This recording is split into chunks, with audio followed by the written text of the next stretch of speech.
ओम श्री गणेशाय नमः। ओम श्री परमात्मने नमः। ओम नमो भगवते वासुदेवाय। श्रीमद् भागवतम महापुराण प्रथम स्कंद अध्याय 4। महर्षि व्यास का असंतोष। व्यास जी कहते हैं, उस दीर्घकालीन सत्र में सम्मिलित हुए मुनियों में विद्या वयोवृद्ध कुलपति ऋग्वेदी शौनक जी सूत जी पूर्वोक्त बात सुनकर उनकी प्रशंसा की और कहा। शौनक जी बोले, सूत जी, आप वक्ताओं में श्रेष्ठ हैं तथा बड़े भाग्यशाली हैं। जो कथा भगवान श्री सुखदेव जी ने कही थी, वही भगवान की पुण्यमयी कथा कृपा करके आप हमें सुनाइए। वह कथा किस युग में, किस स्थान पर और किस कारण से हुई थी? मुनिवर, श्री कृष्ण द्वैपायन ने किसकी प्रेरणा से इस परमहंसों की संहिता का निर्माण किया था? उनके पुत्र सुखदेव जी बड़े योगी, समदर्शी, भेदभाव रहित, संसार निद्रा से जगे एवं निरंतर एकमात्र परमात्मा में ही स्थित रहते हैं। वे छिपे रहने के कारण मूढ़ से प्रतीत होते हैं। व्यास जी जब सन्यास के लिए वन की ओर जाते हुए अपने पुत्र का पीछा कर रहे थे, उस समय जल में स्नान करने वाली स्त्रियों ने नंगे सुखदेव को देखकर तो वस्त्र धारण नहीं किया, परंतु वस्त्र पहने हुए व्यास जी को देखकर लज्जा से कपड़े पहन लिए थे। इस आश्चर्य को देखकर जब व्यास जी ने उन स्त्रियों से इसका कारण पूछा, तब उन्होंने उत्तर दिया कि आपकी दृष्टि में तो अभी स्त्री पुरुष का भेद बना हुआ है, परंतु आपके पुत्र की शुद्ध दृष्टि में यह भेद नहीं है। कुरुजांगल देश में पहुंचकर हस्तिनापुर में वे पागल, गूंगे तथा जड़ के समान विचरते होंगे। नगरवासियों ने उन्हें कैसे पहचाना? पांडव नंदन राजर्षि परीक्षित का इन मौनी सुखदेव जी के साथ संवाद कैसे हुआ, जिसमें यह भागवत संहिता कही गई। महाभाग श्री सुखदेव जी तो गृहस्थों के घरों को तीर्थ स्वरूप बना देने के लिए उतनी ही देर उनके दरवाजे पर रहते हैं जितनी देर में एक गाय दुही जाती है। सूत जी, हमने सुना है कि अभिमन्यु नंदन परीक्षित भगवान के बड़े प्रेमी भक्त थे।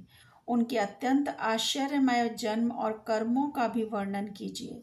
वे तो पांडव वंश के गौरव बढ़ाने वाले सम्राट थे।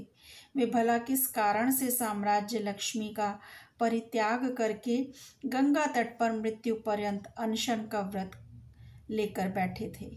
शत्रुगण अपने भले के लिए बहुत सा धन लाकर उनके चरण रखने की चौकी को नमस्कार करते थे। वे एक वीर युवक थे। उन्होंने उस दुस्त्यय लक्ष्मी को अपने प्राणों के साथ भला क्यों त्याग देने की इच्छा की? जिन लोगों का जीवन भगवान के आश्रित है, वे तो संसार के परम कल्याण, अभ्युदय और समृद्धि के लिए ही जीवन धारण करते हैं। उसमें उनका अपना कोई स्वार्थ नहीं होता। उनका शरीर तो दूसरों के हित के लिए था। उन्होंने विरक्त होकर इसका परित्याग क्यों किया? वेदवाणी को छोड़कर अन्य समस्त शास्त्रों के आप पारदर्शी विद्वान हैं। सूत जी, इसलिए इस समय जो कुछ हमने आपसे पूछा है, वह सब कृपा करके हमें कहिए। तो सूत जी ने कहा, इस वर्तमान चतुर्युगी के तीसरे युग द्वापर में महर्षि पाराशर के द्वारा वसु कन्या सत्यवती के गर्भ से भगवान के कलावतार योगीराज व्यास जी का जन्म हुआ। एक दिन वे सूर्योदय के समय सरस्वती के पवित्र जल में स्नान आदि करके एकांत पवित्र स्थान पर बैठे हुए थे। महर्षि भूत और भविष्य को जानते थे। उनकी दृष्टि अचूक थी। उन्होंने देखा कि जिसको लोग जान नहीं पाते, ऐसे समय के फेर से प्रत्येक युग में धर्म संकरता और उसके प्रभाव से भौतिक वस्तुओं की भी शक्ति का ह्रास होता रहता है। संसार के लोग श्रद्धाहीन और शक्ति रहित हो जाते हैं।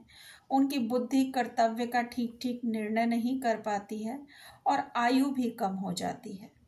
लोगों की इस भाग्यहीनता को देखकर उन मुनीश्वर ने अपनी दिव्य दृष्टि से समस्त वर्णों और आश्रमों का हित कैसे हो, इस पर विचार किया।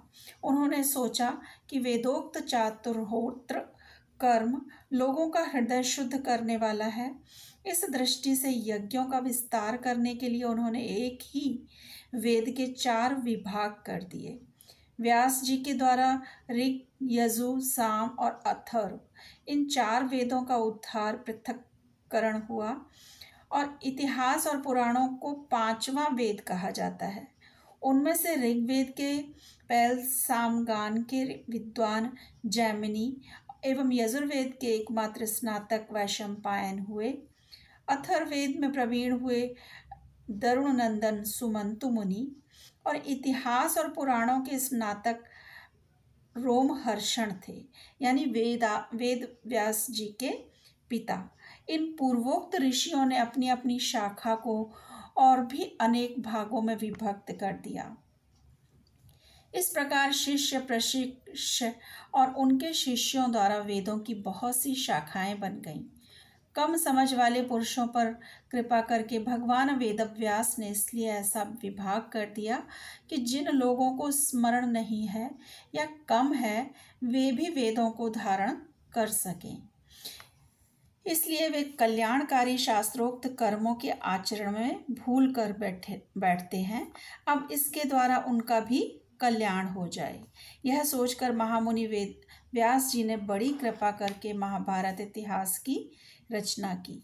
शौनकादि ऋषियों, यद्यपि व्यास जी इस प्रकार अपनी पूरी शक्ति से सदा सर्वदा प्राणियों के कल्याण में ही लगे रहे, तथापि उनके हृदय को संतोष नहीं हुआ। उनका मन कुछ खिन्न सा हो गया।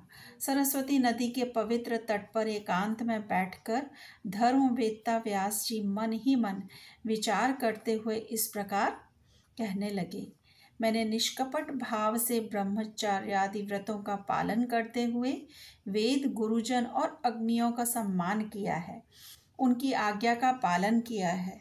महाभारत की रचना के बहाने मैंने वेद के अर्थ खोल दिए हैं, जिससे स्त्री, शूद्र आदि भी अपने अपने धर्म कर्म का ज्ञान प्राप्त कर लेते हैं। यद्यपि मैं ब्रह्म तेज से संपन्न एवं समर्थ हूँ, तथापि मेरा हृदय कुछ अपूर्ण काम सा जान पड़ता है।